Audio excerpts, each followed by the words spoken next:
નમસ્કાર, આપ જોઈ રહ્યા છો spark today news. Mandvi gate restoration કામગીરી મુદ્દે આરટીઆઈ એક્ટિવિસ્ટનો વીએમસી સામે અસંતોષ અને હરિઓમ વ્યાસ મહારાજે પારદર્શિતા લાવવા માંગ કરી છે। વડોદરા શહેરના ઐતિહાસિક વારસા સમાન માંડવી ગેટના રેસ્ટોરેશન એટલે કે જીર્ણોદ્ધાર અને તેની જે કામગીરી છે તે ધીમી ચાલી રહેલી હોય તેની સામે ગંભીર સવાલો ઊભા થયા છે। 13 એપ્રિલ 2025ના રોજ શરૂ કરાયેલા પ્રોજેક્ટના 500 દિવસ પૂરા થઈ ગયા, તેમ છતાંય કામગીરી અત્યંત ધીમી ગતિએ ચાલી રહી હોવાનો આરોપ લગાવવામાં આવ્યો છે।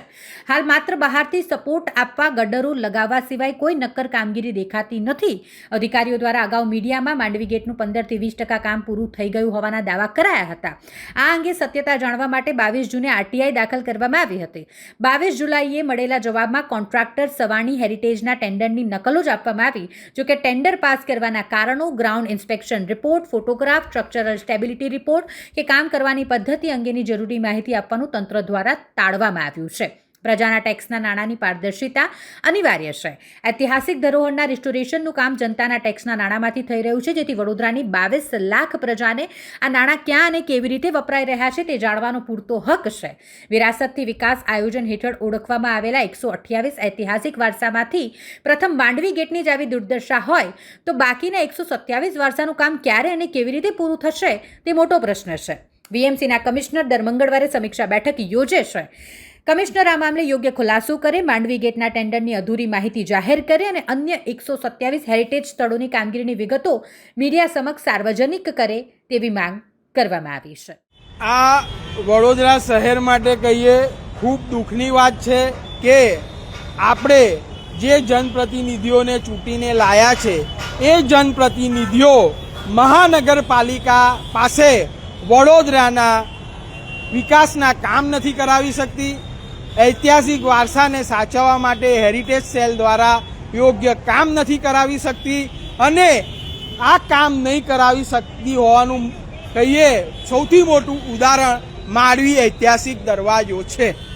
આજે 13 એપ્રિલ 2025થી જે તપ શરૂ કરેલું ને આજે 26 ઓગસ્ટ 2026 આ તપના 500 દિવસ પૂરા થાય છે। 500 દિવસ ખુલ્લા પગે રહી ભગવાનના નામનો જપ કરી એનો મુખ્ય સંકલ્પ ને હેતુ હતો કે માંડવીને ન્યાય મળે, અન્ય હેરિટેજોને ન્યાય મળે, પરંતુ 500 દિવસની અંદર કહીએ તો લોકસભાના ઇલેક્શનો આવીને જતા રહ્યા, કોર્પોરેશનના ઇલેક્શનો આવીને જતા રહ્યા, નવા જનપ્રતિનિધિઓ ચૂંટાવીને આવી ગયા, પરંતુ એ લોકોએ વિકાસોની વાતો ઇલેક્શન પ્રચારમાં ખૂબ કરી, ધરોહર વિરાસતો માટે કામ કરીશું એ પણ ઘણું બધું કીધું, પણ ગ્રાઉન્ડ લેવલ પર માંડવી એક ઉત્તમ ઉદાહરણ છે કે જેની પરિસ્થિતિ દિવસે ને દિવસે કથળતી જાય છે અને જે કામ ઝડપથી થવું જોઈએ એ ગોકળ ગતિએ ચાલી રહ્યું છે। અને જે સર સયાજીરાવ ગાયકવાડે વડોદરાને આટલો મોટો ઐતિહાસિક વારસો આપ્યો એ ઐતિહાસિક વારસો અત્યારે વિસરાઈ રહ્યો છે। એવું શા માટે કહેવું પડે છે કે વર્ષ 2025માં ગયા ચોમાસાની ઋતુમાં જૂની કલેક્ટર ઓફિસનો ઘણો બધો ભાગ ધરાશયી થયો। એ ધરાશયી થયા પછી એના રિસ્ટોરેશનની કામગીરી શરૂ થઈ નથી। એવી જ રીતે કહીએ કે 4 દરવાજાની બહાર ગાયકવાડ સમયની એક દિવાલ આવેલી છે, કોટ કે ને, એ દિવાલ પણ ધરાશયી થઈ, જેની નીચે એક 28 વર્ષની મહિલાનું મૃત્યુ થયું। સ્થાનિક લોકો લગાતાર રજૂઆત કરતા હતા કે આ દિવાલને રિપેર કરાવો, પરંતુ એની અવગણના, દિવાલ પડી, એક માણસનો જીવ ગયો। એવી રીતે આ ઐતિહાસિક વારસો જે સર સયાજીરાવ ગાયકવાડના પરિવારે 1952માં મહાનગરપાલિકાને સોંપ્યો અને સોંપ્યા પછી એને જાળવવાની જવાબદારી મહાનગરપાલિકાની બને છે। આટલા બધા લાંબા સમયગાળામાં ક્યારેય રાજવી પરિવાર મહાનગરપાલિકાને કે ગવર્મેન્ટને ટકોર નથી કરી કે તમે આ દરવાજો માંડવી દરવાજા માટે ઝડપથી કામ કરો, અન્ય હેરિટેજને સાચવવા કામ કરો, પરંતુ મારા તપ શરૂ કર્યા એના થોડા દિવસોમાં રાજવી પરિવારના રાધિકા રાજે પણ માંડવી નીચે આવ્યા ને એમને હેરિટેજ સેલ સાથે રાખી એનો રિપોર્ટ મહાનગરપાલિકાને સોંપ્યો ને આનું કામ ઝડપથી કરવા માટે મહાનગરપાલિકાને જાણ કરી, પરંતુ મહાનગરપાલિકા એમની પણ અવગણના કરી। રાજમાતા પણ માંડવી નીચે આવી ગયા, એમને પણ કીધું કે માંડવીનું કામ ઝડપથી થવું જોઈએ ને માંડવીને બચાવો, પરંતુ એમની પણ અવગણના થઈ। આપણા યશસ્વી વડાપ્રધાન નરેન્દ્ર મોદીભાઈ લગાતાર કહે છે કે વિરાસતોને સાચીને વિકાસ કરો, વડોદરાનો વિકાસ શું છે એ તો આપણે બધા જાણીએ છીએ, પણ વિરાસતોની પણ દુર્દશા છે એ હવે નરેન્દ્ર મોદી સાહેબને જણાવવાનો સમય આવી ગયો છે. કેમ? કારણ કે એક બાજુ મુખ્યમંત્રી લગાતાર કહે છે કે બધી મહાનગરપાલિકામાં વડોદરા મહાનગરપાલિકા વિકાસમાં પાછળ છે. તો હવે એવું પણ કહેવું પડશે કે ગુજરાતનો સૌથી મોટો હેરિટેજ વારસો વડોદરા શહેર પાસે હોવા છતાં પણ વડોદરા શહેર હેરિટેજ સિટી નથી બની શકતું, એનું યુનેસ્કોમાં નામ નથી આવી શકતું. તો આ થાય એના માટે હવે આપણે મુખ્યમંત્રીને નહીં, આપણે વડાપ્રધાનશ્રીને કહેવું પડશે. કારણ કે નરેન્દ્રભાઈ મોદી સર સયાજીરાવ ગાયકવાડને આઈડિયલ માને છે અને એમાંથી એ મોટિવેટ થાય છે સુશાસન કેવી રીતે કરવું. તો આજે એવા સર સયાજીરાવ ગાયકવાડની સિટીની શું હાલત છે, ઐતિહાસિક વારસાની શું હાલત છે, એ ખરી વાસ્તવિકતા જો નરેન્દ્રભાઈ મોદી જાણે તો કહીએ કે સૌથી વધારે દુઃખ એમને થશે. કારણ કે નરેન્દ્રભાઈ મોદી વડાપ્રધાન થતાં પહેલાં વડોદરાના એક સાંસદ છે. જ્યારે પહેલી વાર એ સાંસદ તરીકે ચૂંટાયા ત્યારે એમને માર્કેટથી જનસભા સંબોધી હતી, એમને કીધું હતું કે હું વડોદરાને વિકાસમાં ક્યાંય પાછળ નહીં રહેવા દઉં. તો આજે 12 વર્ષ પછી એ જ પ્રશ્ન ઊભો થાય છે કે ગુજરાતના મુખ્યમંત્રી એવું કહી રહ્યા છે કે વડોદરા વિકાસમાં સૌથી પાછળ છે. તો મહાનગરપાલિકાએ વિચારવું જોઈએ કે તમારી કામગીરી કઈ રીતની છે. આ તમારી કામગીરીએ તો વડાપ્રધાનને પણ નીચું જોવું પડે અને મુખ્યમંત્રીએ પણ નીચું જોવું પડે. આજે વડોદરામાં મહાનગરપાલિકાના કમિશનરથી જો વર્ષ 2026ના બજેટને વિરાસતથી વિકાસનું નામ આપીને વાહવાઈ લેવા માંગતા હોય તે વિકાસના કામો વિરાસતોના કરવા પડે. આજે જે 128 હેરિટેજ છે તો એમને પહેલાં ખબર જ નથી. 128 હેરિટેજ આઈડેન્ટિફાઈ કરી અને કીધું કે હવે આપણે વડોદરાના હેરિટેજ સિટી બનાવવા માટેનો પ્રયત્ન કરીશું, યુનેસ્કોમાં નામ નોંધાવવા માટેનો પ્રયત્ન. આ લગાતાર અમે 10 વર્ષથી કહી રહ્યા છીએ કે વડોદરા પાસે બધું જ છે, એને યોગ્ય રીતે જાળવવાનું જરૂર છે. ખાલી કહું તો જે રીતે મેં કીધું કે હેરિટેજ ડિપાર્ટમેન્ટ દ્વારા આજથી 2.5 મહિના પહેલાં એવું જણાવવામાં આવ્યું કે 20% કામ પત્યું છે, ગ્રાઉન્ડ લેવલ પર કોઈ કામ હતું નહીં, એટલે શંકાના દાયરામાં મહાનગરપાલિકા આવી જ ગઈ હતી. એટલે આરટીઆઈ દ્વારા સાચી માહિતી મળે ને એ માહિતી વડોદરાની પ્રજાને મળે, કારણ કે એમના ટેક્સમાંથી આ કામ થઈ રહ્યું છે. તો મીડિયાના માધ્યમથી વડોદરાની પ્રજાને જણાવી શકીએ એટલા માટે આરટીઆઈ કરેલું. આરટીઆઈ કરી 22 જુલાઈએ જવાબ આવ્યો. 22 જુલાઈએ જ્યારે જવાબ આવ્યો ત્યારે આ કોપી રિસીવ કરતાં પહેલાં મેં એને સ્ટડી કરી હતી. મેં જે માહિતી આરટીઆઈમાં માગી હતી એમાંથી ફક્ત ને ફક્ત સવાની હેરિટેજ એ જે ટેન્ડર ભર્યું છે એ જ મને આપ્યું છે. પરંતુ મેં માગ્યું હતું શું કે બીજા કેટલા લોકોએ ટેન્ડર ભર્યા. હા, તમે સવાની હેરિટેજનું ટેન્ડર પાસ કર્યું તો શા માટે કર્યું, એનામાં એવું તો શું ખાસ કામ કરવાની સ્કિલ છે. એ સાથે મેં એના ગ્રાઉન્ડ રિપોર્ટો માગેલા, સ્ટ્રક્ચર રિપોર્ટો માગેલા, માંડવીની ડોક્યુમેન્ટરી માગેલી, ફોટોગ્રાફી માગેલી. તો કઈ રીતે સીસીટીવી કેમેરા રહેશે, કઈ રીતનું આનું લાઇટિંગ થશે, કઈ રીતે છેલ્લા 3 વર્ષથી માંડવીની ઘડિયાળ બંધ છે તો એને યોગ્ય રીતે ચાલુ કરાશે. તો આમાંની કોઈ માહિતી આપી નહીં. એટલે રિસીવ કરતાં પહેલાં જે હેરિટેજ સેલના અધિકારી છે ઉપાધ્યાય સાહેબ, એમની સાથે મેં વાત કરી કે તમે મેં માગેલી છે એ માહિતી આપી નથી, તો બીજી માહિતી પણ મને આપો, જે રૂપિયા ભરવાના હશે એ ભરી દઈશ. જે રીતે આરટીઆઈનો નિયમ છે કે તમે જે માગો એનો ખર્ચ જે થતો હોય એ ભરવો પડે છે. તો એમને કીધું હવે તમારે વધારે વિગત જોઈતી હોય તો અહીં આવીને જોઈ લો. પણ મેં ત્યારે પણ પ્રશ્ન કર્યો એટલું મારે જોવાનું નથી. આ પેપરો મારે મીડિયાના માધ્યમથી વડોદરાની પ્રજાના ઘરે ઘરે માહિતી પહોંચાડવાની છે કે તમારા ટેક્સના રૂપિયાનો ઉપયોગ મહાનગરપાલિકા કેવી રીતે કરી રહી છે અને એ કેટલા રૂપિયા વાપરી રહી છે. પરંતુ એ જવાબ આજે પણ કહીએ, આજે આરટીઆઈ કરે 3 મહિના પૂરા થઈ ગયા છે, છતાં એ લોકોએ કોઈ જવાબ પણ નથી આપ્યો. માંડવીનું જે રીતે કામ થવું જોઈએ એ પણ નથી થતું. તમે અત્યારે સ્થાન પર જ છો, જુઓ 4 ફેબ્રિકેશનવાળા છે, 4 મજૂર છે. શું એનાથી માંડવીનું કામ થશે? આજે આપણે ઘરનું નાનું કામ કરવું હોય તો 4 માણસ કામ કરવા આવતા હોય, તો 5 કરોડના ખર્ચે જે કામ થતું હોય એનામાં તો કેટલું સુપરવિઝન હોવું જોઈએ, કેટલો મેન પાવર હોવો જોઈએ.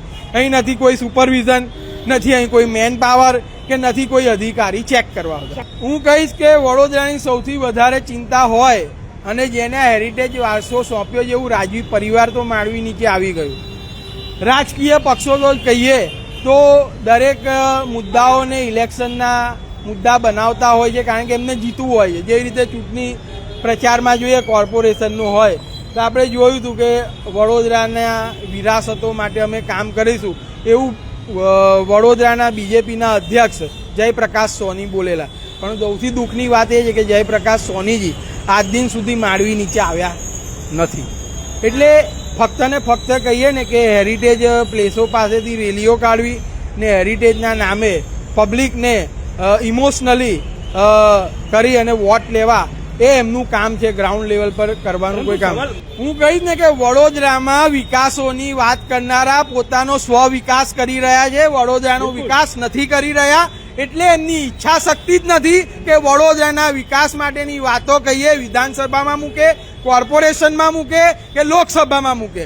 જો એ લોકો આ વાત મૂકે તો ખબર પડે કે એ લોકો વડોદરા માટે કેટલા ચિંતિત છે અને કેટલા કામ કરવા માગે છે. હવે હું કહીશ કે મારા તપના બીજા દિવસે અહીંયા વડોદરાના સાંસદશ્રીએ આવેલા. સાંસદશ્રીએ કીધેલું કે વડોદરાનું કામ બહુ માંડવીનું કામ બહુ ઝડપથી થશે, મહારાજ તમે તપ છોડી દો. તો આજે 500 દિવસ પછી હું એક જ પ્રશ્ન કરીશ કે વડોદરાની પ્રજાએ તો તમને બહુ આપ્યું, તમે વડોદરાની પ્રજાને શું શું રિટર્ન કર્યું? તમે 500 દિવસ પહેલા કીધું હતું કે માંડવી તેમજ અન્ય હેરિટેજનું કામ ઝડપથી શરૂ થશે. તો માંડવીનું કામ કઈ ગતિએ ચાલે છે એ તમે મીડિયાના માધ્યમથી જુઓ છો ને અન્ય હેરિટેજ માટે તો હજી કોઈ પોલિસી બની જ નથી. તો તમે હવે મહાનગરપાલિકા પાસે કેવી રીતે કામ લેશો એવો હું સાંસદશ્રીને પ્રશ્ન કરું. સાંસદશ્રીએ બહુ સ્માર્ટલી શરૂઆતમાં જવાબ આપ્યો કે મેં મહાનગરપાલિકામાં હેરિટેજ સેલ બનાવવા માટે લેખિતમાં એક કાગળ મોકલી આપ્યો છે કે ઝડપથી સેલ બનાવો, કામ કરાવો. તો અમે તો વર્ષોથી કહીએ છીએ કે હેરિટેજ સેલ બનાવો ને પ્રોપર કામ કરો.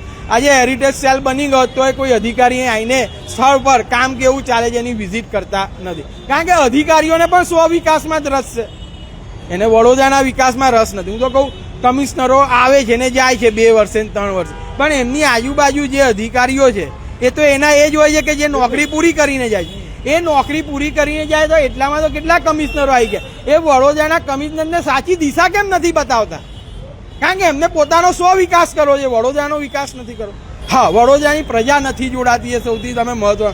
વડોદરાની પ્રજા કહીએ એક મિડલ ક્લાસ વડોદરા કહેવાય કે જે સર્વિસ કરી અને ઘર ચલાવે છે. હું પણ સમજી શકું છું કે નોકરિયાત માણસ હું જે રીતે સમય આપું છું એ રીતનો કદાચ સમય ના આપી શકે, પરંતુ વડોદરાની પ્રજા વધુ સંસ્કારી છે એટલે પણ બહાર નથી નીકળતી. વડોદરાની પ્રજા ખાલી મેચ જીતે અને ગણેશ ઉત્સવ હોય તો જ બહાર નીકળે છે. આપણે પહેલેથી જ જાણીએ છીએ. એ આવા વિષયોમાં બહાર નથી આવતી. એક દુઃખની વાત છે.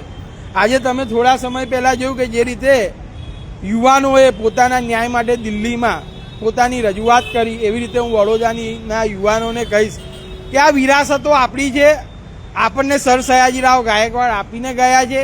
જો આગળની જનરેશનને આ વિરાસતો બતાવી હશે, આ સ્થળ સાથે આ ઇમારતોનો શું ઇતિહાસ છે જણાવો હશે, તો આ ઇમારતોને આપણે ઊભી રાખવી પડશે ને ઊભી રાખવા માટે તમારે પણ સમય આપવો પડશે. એવું નથી કે આપણે વિરોધ કરવો, એને સાચવવા માટે આપણે સ્વચ્છતા રાખીએ, અહીંયા ગંદકી ના થાય, એની યોગ્ય જાળવણી થાય, એ રીતનો પણ આપણે કોર્પોરેશનને સહયોગ આપીએ. હું લગાતાર મીડિયાના માધ્યમથી કહું છું કે હું મહાનગરપાલિકાની આલોચના નથી કરતો, હું અમારા જનપ્રતિનિધિઓની આલોચના નથી કરતો. હું ખાલી ને ખાલી એમની ડ્યુટી યાદ કરાવું છું કે તમારી ફરજ શું છે અને એ ફરજ તમે ચૂક્યા છો એટલે મારા જેવા લોકોએ તપ કરવું પડે છે. અને આજે 500 દિવસ વીતી ગયા પછી પણ કામ નથી ચાલતું એટલે તપ ચાલુ રાખવું પડે છે. જો એ લોકોએ યોગ્ય કામ કરાવવું હોત તો આટલા 500 દિવસ સુધી મને તપ કરવા ના દીધું હોત. કેમ કે મારા જ આ માણસો હવે કામ કરે છે, પ્રોપર રીતે કામ ચાલી રહ્યું છે, હવે તપની જરૂર નથી ને અમે તમને વિશ્વાસ આપીએ છીએ કામ સારું થશે. 2017માં આનું રિસ્ટોરેશન થયેલું લાખો કરોડોના ખર્ચે, 2020માં જ આની પરિસ્થિતિ બગડી ગઈ. વારે વારે પબ્લિકના પૈસા જ બગડી રહ્યા છે એની ચિંતા છે. અને બધું જૂના કામોમાં જ આપણે ટાઈમ પસાર કરીએ, નવું કામ તો વડોદરામાં થતું નથી. આજવા જેવું બીજું એક સરોવર ઊભું કર્યું મહાનગરપાલિકાએ. ગાયકવાડે 2 લાખની વસ્તી હતી ને ત્યારે આજવા બનાવેલું, હવે વડોદરાની વસ્તી 22 લાખ થઈ. આટલા વર્ષોમાં એક આજવા તો બનાવતું. સયાજી હોસ્પિટલ બની, એક નવી બીજી હોસ્પિટલ તો ઊભી સરકારી ઊભી કરવી હતી, એ જ જૂની બે હોસ્પિટલો કામ કરે છે, જમનાબાઈ હોસ્પિટલ ને એસએસજી હોસ્પિટલ. તમે વડોદરાની વસ્તી જેમ વધતી ગઈ એના માટે વડોદરા માટે શું કર્યું? નથી કશું કર્યું, નથી જવાબ આ લોકો પાસે. કર્યું હોય તો બોલે. જે MS યુનિવર્સિટી માતૃ સંસ્થા હતી એ માતૃ સંસ્થાનો હક જતો રહ્યો કે વડોદરાનો 40% લાવનાર વિદ્યાર્થી પણ MS-માં એડમિશન લઈ અને ઓછા ખર્ચે ભણી શકતો હતો. આજે ત્યાં માતૃત્વ સંસ્થાનું એ જતું રહ્યું હોલ્ડિંગ. આજે કહીએ 40% વાળાએ પ્રાઇવેટ કોલેજો અને યુનિવર્સિટીઓમાં 2-5 લાખ રૂપિયા લઈને એજ્યુકેશન લેવું પડે. આજે તમે આ બધા વિષયો માટે આગળ આવવાની ફરજ તમારી છે, કારણ કે તમને લોકસેવા માટે, જનસેવા માટે રાજકારણમાં આવવાનું ગમે છે અને તમે રાજકારણમાં આવ્યા છો તો પછી તમારી ડ્યુટી પબ્લિક માટેની અદા પૂરી કરો.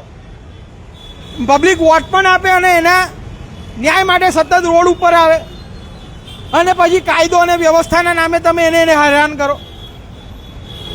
આ બધું ખોટું ચાલી રહ્યું છે. વડોદરાનો વિકાસ 0 છે એવું મુખ્યમંત્રી કહી રહ્યા છે. વિરાસતો હોવા છતાં વડોદરા હેરિટેજ સિટી નથી બની શક્યું. એ હવે વડાપ્રધાનને જણાવવાનું છે. એ જણાવવા માટે વડોદરાની જાગૃત પ્રજાએ, યુવાનોએ આગળ આવવું પડશે.